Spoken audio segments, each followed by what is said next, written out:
Hi friends, வணக்கம் and welcome to செட்டியா kitchen. இன்றைக்கி நம்ம கிச்சனில் தாளிப்பு வடகம் வச்சு துவையல் செய்கிறது எப்படின்னு தாங்க பார்க்க போகிறோம். இது நல்ல டேஸ்ட்டாக இருக்கும். இட்லி, தோசை, சாதம் எல்லாத்துக்குமே நல்லா இருக்குங்க. இந்த துவையல் 4-5 நாளைக்கு கெடாமல் இருக்கும். அதனால ஊருக்கு எங்கேயும் போகணுன்னா இந்த துவையல் செஞ்சு எடுத்துகிட்டு போகலாங்க. நல்ல டேஸ்ட்டாகவும் இருக்கும். வீடியோக்குள்ளே போகிறதுக்கு முன்னாடி நம்ம சேனலை சப்ஸ்கிரைப் பண்ண மறக்காதீங்க. அப்படியே பக்கத்தில் இருக்க பெல் ஐக்கானையும் கிளிக் பண்ணிவிடுங்க. வாங்க இப்போ நம்ம துவையல் செய்ய ஆரம்பிச்சிடலாம். தாளிப்பு வடகம் துவையல் செய்கிறதுக்கு தாளிப்பு வடகம் எடுத்து வச்சுருக்கேங்க. இது ரெண்டுமே நமக்கு தேவையில்லை. ஒரு வடகத்தில் பாதி எடுத்துக்கிட்டால் போதும், அதுவே நிறைய துவையல் வரும். இப்போ நான் இதில் பாதி எடுத்துக்கிறேன். பாதி எடுத்துக்கிட்டேங்க. இதை நல்லா உதுத்து விட்டுறலாம். எண்ணெயில் வறுத்துட்டு தான் நம்ம துவையல் செய்ய போகிறோம். உதுத்து எடுத்துக்கிட்டால் நல்லா வறுபட்டு வரும்.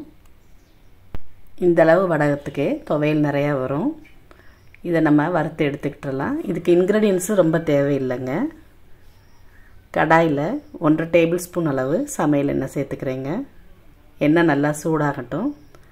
சூடானதும் அதில் வரமிளகாய் 5 மிளகாய் போட்டு வறுத்து எடுத்துக்கலாம். மிளகாயை முதல்ல வறுத்து எடுத்துக்கிட்டுலாங்க தனியாக. லோ ஃப்ளேமில் வச்சு வறுத்து எடுத்துக்குங்க, இல்லாட்டி மிளகாய் சீக்கிரமாக கருகிரும். நல்லா வறுபட்டு வந்துருச்சு. இப்போ தனியாக எடுத்துடலாம். அதை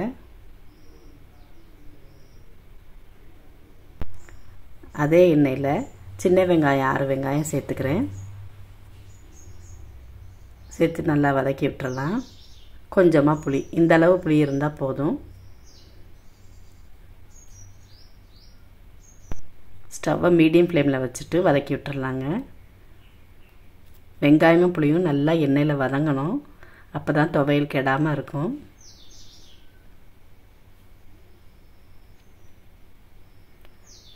இதோட இப்போ நம்ம உதுத்து வச்சுருக்க வடகத்தை சேர்த்துக்கலாம்.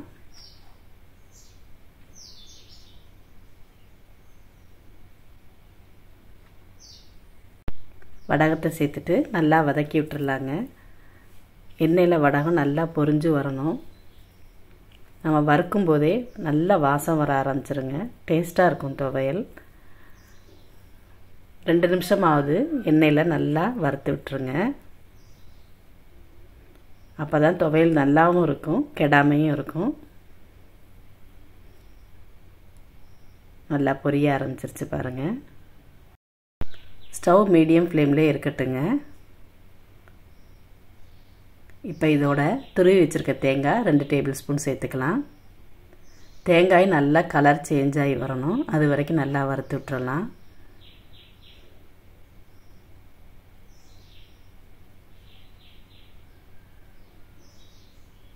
நல்லா கலர் மாறிடுச்சு.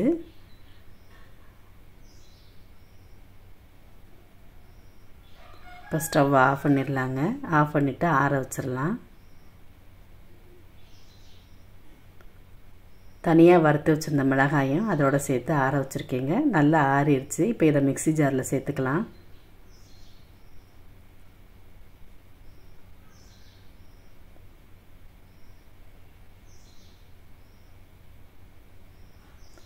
மிக்ஸி ஜாரில் சேர்த்துட்டு நல்லா நைஸாக அரைச்சி எடுத்துக்கணுங்க. ரொம்ப தண்ணி சேர்த்துற வேண்டாம்.